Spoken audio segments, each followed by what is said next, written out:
Okay, I feel like I glossed over that last bit.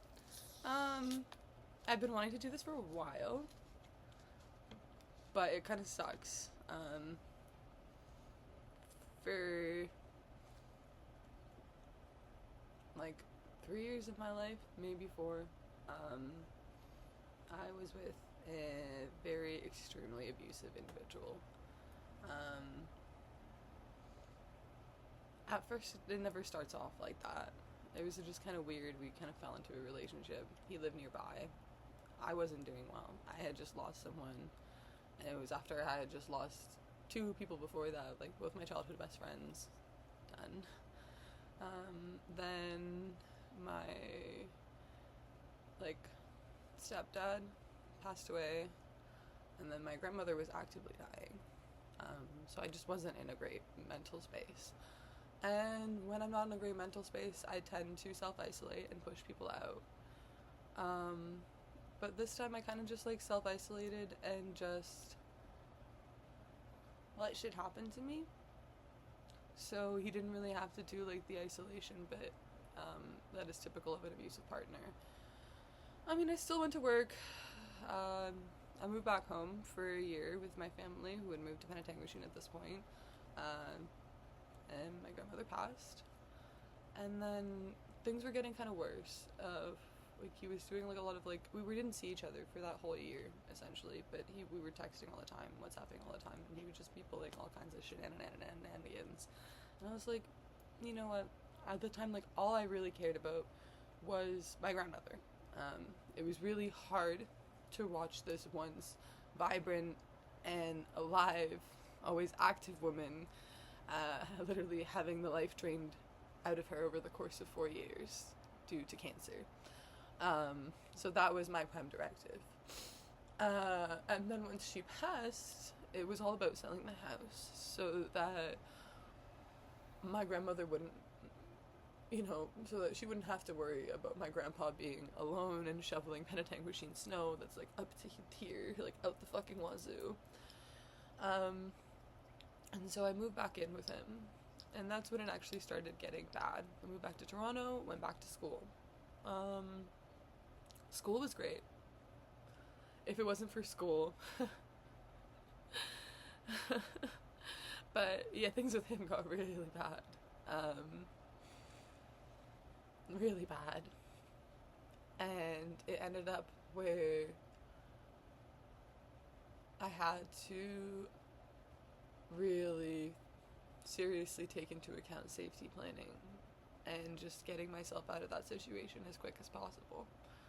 So I took all of my belongings. I had just, mind you, like I had just worked 80-hour work weeks to save up a bunch of money to pay off $14,000 that I owed to the school for a few months. In one semester, I managed to do that. And I was like a little bit exhausted, but I was like, hey, you know what? At least I get to treat myself with a nice apartment. I mean, it wasn't that nice, but it was big, and it was just a crappy basement apartment across the street from High Park. And then the court case was happening, and then I had to move. So I got to stay in my apartment for 2 months. I got to furnish it. I got to have my own space. I wasn't living with roommates anymore. I wasn't living with someone who was actively abusing me anymore. So it was nice until I had to take everything and put it in a storage unit because I had to move for my safety. And the whole time, no one in my life really seemed to understand that this wasn't like a choice I wanted to make. It was a choice I had to make, right? Did I feel like taking all of my belongings that I had just unpacked? Did I feel like taking my whole home that I had just set up for myself and packing it away? No. No, I didn't. So, I moved back home for my safety to be with my mom. and my siblings, and I lived there for a year. It wasn't supposed to be a year, but it ended up being a year. It's always like that when you move back home, apparently. And then I moved out, moved into residence. But at this point, I'm still paying. I went down from 3 storage units because I had a very big apartment to 1 storage unit. And people are still being like, hey, like, why do you have all this crap? Why do you own belongings? You know, if I were you, I would just throw everything out. Yeah, let me throw out my childhood sentimental items. Let me throw out the stuff that I had from my grandmother's house, you know, before she passed away, or after she passed away. Let me throw out the remnants of my life that I still have, that my ex didn't throw out on my behalf. No. I already pared down. I'm still paring down. But also, like, anyone who's known me for a while knows that I genuinely used to have a vintage Parkdale, you know, little market, and I used to do, like, the market scene, and that's something that I've been wanting to get into. You know, for the last few years, I've had different goals in life, like prioritizing my mental health, yada, yada, yada, you know, being a trauma survivor, you know, like, it's difficult to talk about this crap. Like, the amount of times I've wanted to make a video talking about this crap, and I was just like, nah, let me just do some silly ass fucking nonsense. But realistically, like, it's just like, I feel like because people don't talk about this crap, that it keeps happening. You know, not just to men, not just to women, but, like, to everyone. Like, I feel like there's so many people I know who are in some kind of abusive situationship, or have been in some kind of abusive situationship, or, like, know someone who is in, like, an abusive situationship, and it's just, like, or situation, not why do I keep saying situationship? Yikes, Jesus, no, like, whatever, just, like, abuse, it's common, it's more common than you think. Childhood, like, parental, like, familial, like, romantic, friendship, like, I just feel like people are very good at abusing each other. They're very good at taking out their frustrations on one another instead of just actively communicating and listening to one another and taking into account, like, some people love to be like, yeah, like, I hear you, I see you. Well, actually, I hear you and see you better than you hear and see yourself, because, oh, you're in the situation, so you can't possibly make a good decision. But, like, literally, yes, I can. Yes, I can. Because if I couldn't, I wouldn't still be here. You know? But yeah. So for the last few days, I was dealing with this bullshit storage unit, because at this point I've spent over $5,000, probably $6,000 on storage. You know, $5,000 at the one, and then the rest at the other ones. And I still had them, and I just want to get back into selling my clothes. Oh no, like, obviously I like clothes, what the hell, Leonte? I have like 5 outfit changes a day. Like, let a girl play dress up, let a girl fucking sell her wares. Like, I know I was a textile merchant in a past life. I don't understand the issue. Mom! Just kidding. Everyone's like, oh, Julia, oh, Julia. Like, my grandpa started like, oh, so, like, what are you gonna do with the garbage you have left in your storage unit? I'm like, garbage? You mean my belongings? My inventory? I'm fucking tired of people not believing in me. I'm like, imagine not believing in me. Like, I literally could have been dead. Could have been killed, brother. Brother in Christ. My life was so grim. Like, truly, it is a miracle that I'm still here. And you don't believe in me that I can sell some fucking wares? Something I've already done, something I've been doing. I got my first job when I was 12. I've been working customer service for most of my life, dude. And retail, and just sales. I've always been in fucking sales. Or babysitting, not them babies. But yeah, anyways, that's my poo-poo Kashu garbage hobgoblin. It's not that. I mean, it was awful. But now, like, you know, obviously you can't go back in time and you can't change things. But I've also realized that I don't really want to. Like, yeah, obviously it sucked. So many things suck in life. So many fucking things are just ass. And the worst part about growing up is coming to terms with the fact that life might just be objectively ass. But there's some good pockets. There's some good pockets for sure. And if you can focus on the good stuff while also not taking too much bullshit because you don't want to overextend yourself, you can kind of like get through it or whatever. Despite my best efforts. I'm just kidding. I mean, yeah, you know, it's not an easy topic to talk about. No one wants to be like, hey, I'm Julia. Yeah, charmed. Victim of abuse? Yeah. Strangulation? Happened to me. Fear for my life? Yeah. So much fun. Beautiful stuff, actually. Scared to even post this on the chance that one of his friends see it and then tell him and then he tries to do something. Yeah, but at the end of the day, I know I'm safe. But also, like, fuck you, dude. Can't be doing that shit to people. So, sometimes people might think that I'm selfish or that I don't plan. I'm not selfish. I'm trying to learn how to be a little bit more selfish so that I don't end up in situations where I'm overextending myself and spreading myself too thin and putting everybody first before me. Because that learned behavior is what got me into situations like this in the first place. You know, if I wasn't so engrossed in my grief, I, like, imagine, like, nothing really matters because you just lost the person who raised you. And then someone comes and just starts abusing you. You can't sleep. You can't eat. You can't do anything. You don't talk to anybody. And then people have the audacity of saying it's your fault that you were abused. It wasn't nice.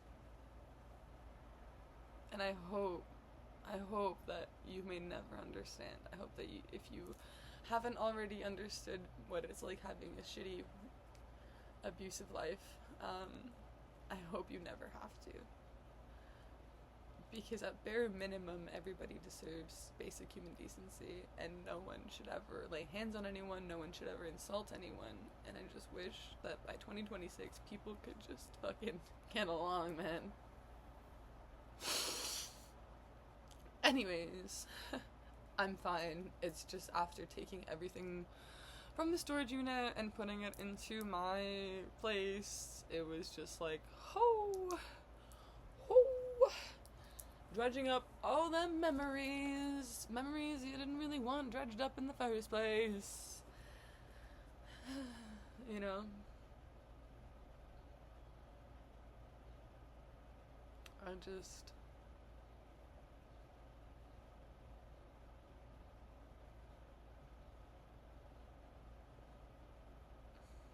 I don't want it to happen to anybody else. And I know that's unrealistic. I know it's gonna keep happening.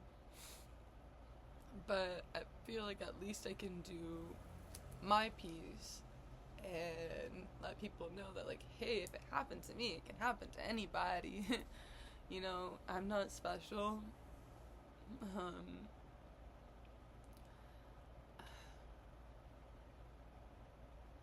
But I'm still here. And in spite of everything, I'm still fucking here. And that is special, you know? And the same goes for you. You're still here. Just the chances of being born are incredibly slim. And the chances of making it this far is amazing. It's beautiful. And no matter how difficult life can be, at the end of the day, it's always worth it. Even when it really doesn't feel like it. it's such a pleasure and such a joy to be able to walk in the night rain and smell the flowers and the clean air, to hear the birds sing, to look at the lake, to see a child appear not ruined by the world yet, to hear little baby giggle on the bus.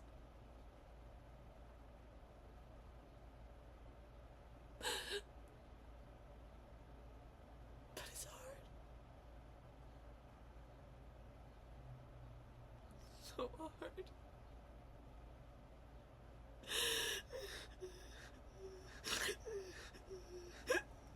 Sometimes I just feel like things that are so easy for everyone else take me so long, because unfortunately my mental health is my prime directive. Healing from my trauma is my prime directive, and for the most part I'm so good. But when I catch myself slipping into like my depressive tendencies, then I have to like make sure that I'm okay. And you know, things like a move, things like dredging up the past, it's stressful. It's so stressful. It's just like tilling your soil, you know, like it resurfaces all the problems from before. And objectively, like I know I'm not in that situation anymore, but it's not like he has stopped trying to contact me despite the no contact orders in place. You're never really done. Especially when it started in childhood with other stuff, you know, like it sucks becoming a statistic. But at the end of the day, like I know I got this. Even sometimes when I don't want to get this anymore, I'm like, ugh, please. 27 years, ugh. Can I just not have like a good year? Is that not in the cards for me? And if it is, I'm like, do I want it at this point? Yikes. I just want to be retired on a beach somewhere in like the Bahamas or something. Like I just want to lie down on the beach and have someone come and bring me coconut water and just kombucha and beer and like Mai Tais for the rest of my life. And just maybe I get up and take a selfie. But realistically, that's not gonna happen. And I also need a farm. And like 17 children. But realistically, I'm 27 years old, 17 children, not in the cards for me. Who's gonna impregnate me? Me? Like, trust me, I can do a lot, but can I impregnate myself? No. Not yet.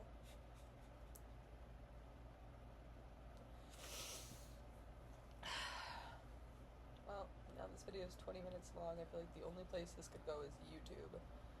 And maybe this was just for me. Await a video diary.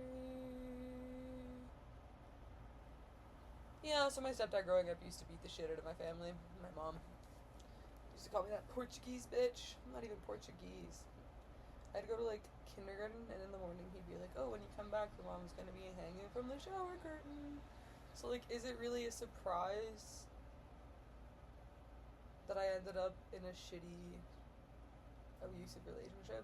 No, but it was a surprise to me, because I spent like a long time thinking that I was like strong and independent, and that kind of shit wouldn't happen to me because I wouldn't let it happen to me. But then it would just really, like, if anything, it just really helped me understand my mother, because she was strong and independent too. But some people, they really know how to take advantage of a situation. They really know how to say the right things or the wrong things to make you tick.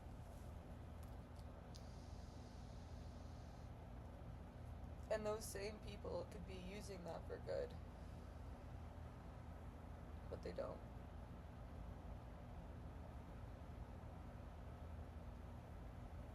Anyways. Thank you.